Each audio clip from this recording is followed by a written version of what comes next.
It was a crisp autumn afternoon when I embarked on my solo camping trip into the heart of Pine Forest, a place notorious for its treacherous trails and a history of people mysteriously vanishing.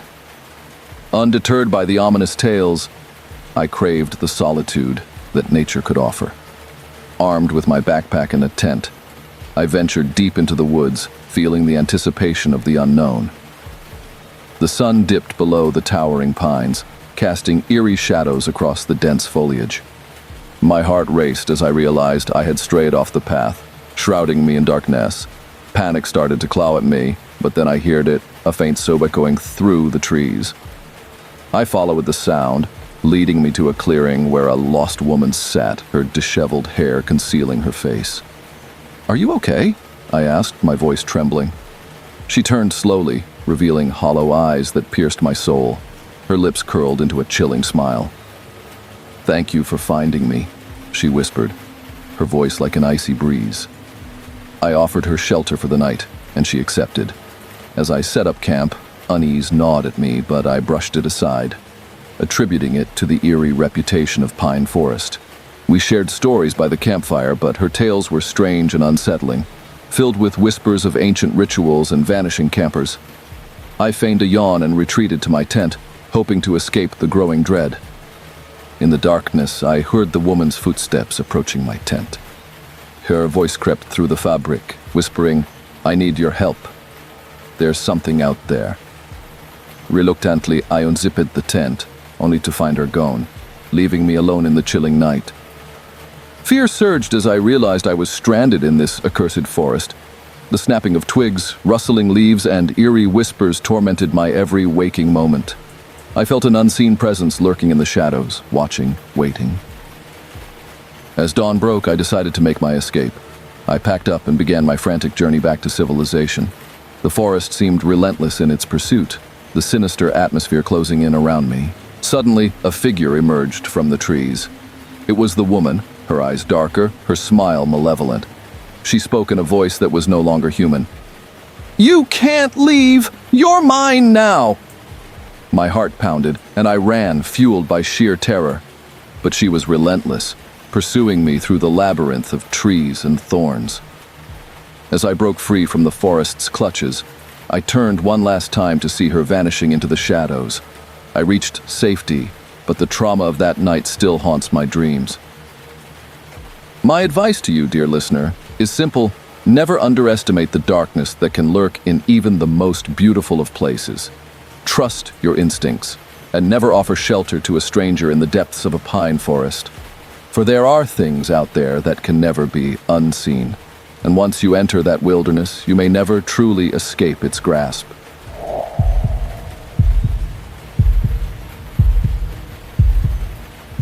As the sun dipped below the horizon, painting the sky in shades of orange and pink, I found myself deep in the heart of the familiar forest, my trusted camping site.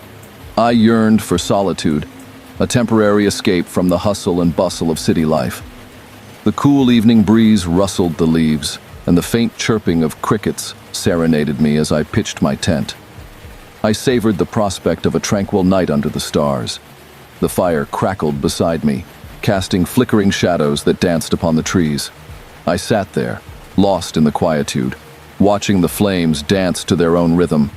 However, a subtle unease crept over me, like an itch beneath my skin. The forest, which had always felt like an old friend, seemed different tonight. As the night deepened, I heard it, a distant, haunting melody that sent shivers down my spine. The sound was like a sorrowful tune, like the lament of a ghost. I brushed it off as the wind playing tricks, but the unease gnawed at me. With every passing moment, the melody grew louder, more menacing. My heart raced, and I zipped up my tent. The forest had become a place of foreboding, an eerie theater for the unknown. The melody echoed through the trees, a tune that didn't belong to the natural world. I strained my ears to identify the source. Footsteps, rhythmic and deliberate, drew nearer. Panic set in.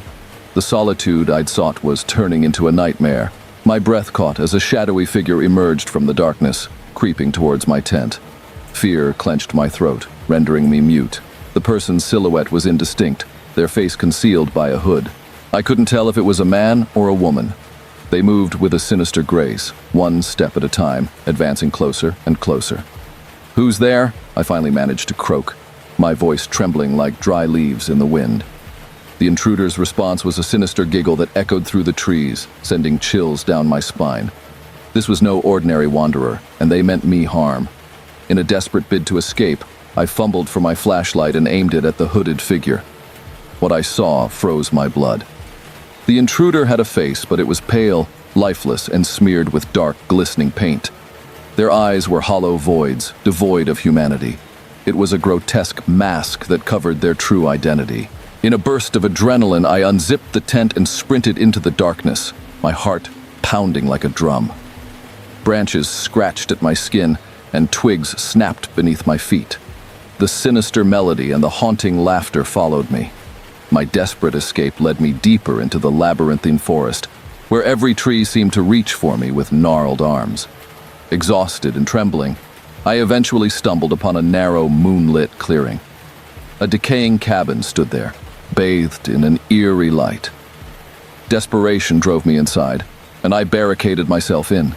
The night was never-ending, with the relentless laughter and haunting melody as my tormentors. Hours felt like days, and I thought I was going mad. Just as dawn broke, the haunting figure outside stopped. I dared to peek through the cracked window, but they were gone. As the sun's first rays illuminated the cabin, I noticed something on the dusty floor, a mask identical to the one the intruder had worn. It was a chilling reminder of the night's horrors. As the story concludes, I must advise you, dear listener, that even in familiar places, darkness can reveal the unknown. Trust your instincts and never underestimate the dangers lurking in the shadows. Your safety depends on your vigilance, even when you seek solace in the heart of the wilderness. Stay vigilant and heed the eerie melodies of the night, for sometimes they may be a warning of an unwanted visitor in the darkness.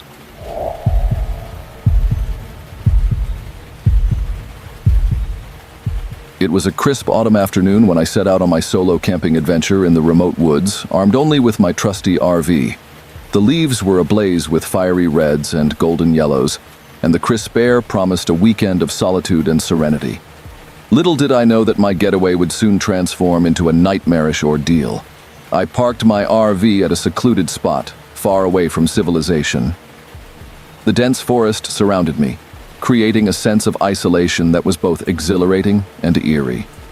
As the sun dipped below the horizon, I settled in, cocooned within the safety of my mobile home.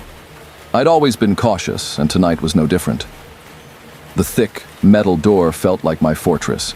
Just as I began to unwind and lose myself in a book, it started, a faint tapping on the window, like someone lightly rapping their knuckles on the glass. I froze, my heart pounding in my chest.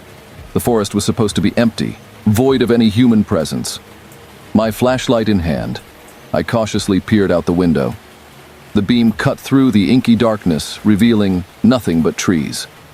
I shook off my unease, blaming it on an overactive imagination. Maybe it was just a branch brushing against the window, but the tapping persisted, growing louder and more insistent.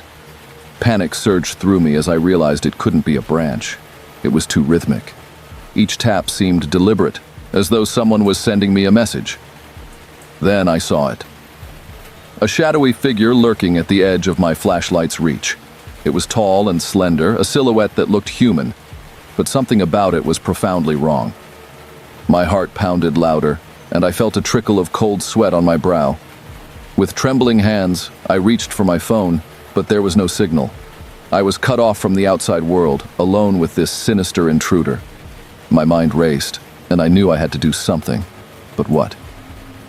The door to the RV was the only barrier between me and whatever this thing was.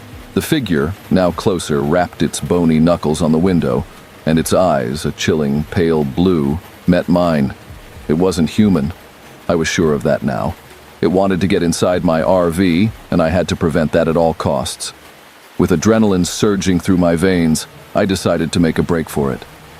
I clutched a heavy wrench from my toolbox and flung the door open.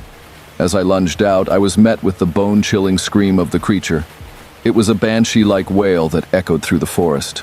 The darkness outside was oppressive, swallowing me as I fled. I sprinted blindly through the woods, the sounds of pursuit at my heels. Branches clawed at my face, and I could feel my strength waning. Just when I thought I couldn't run any longer, I stumbled upon a ranger station. Gasping for breath, I pounded on the door. The ranger inside, his eyes wide with alarm, let me in and locked the door.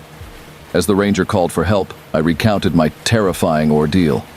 It was clear they had no explanation for the creature that had pursued me. I shuddered, knowing I had narrowly escaped something unimaginable. As I left the ranger station, they offered a piece of advice.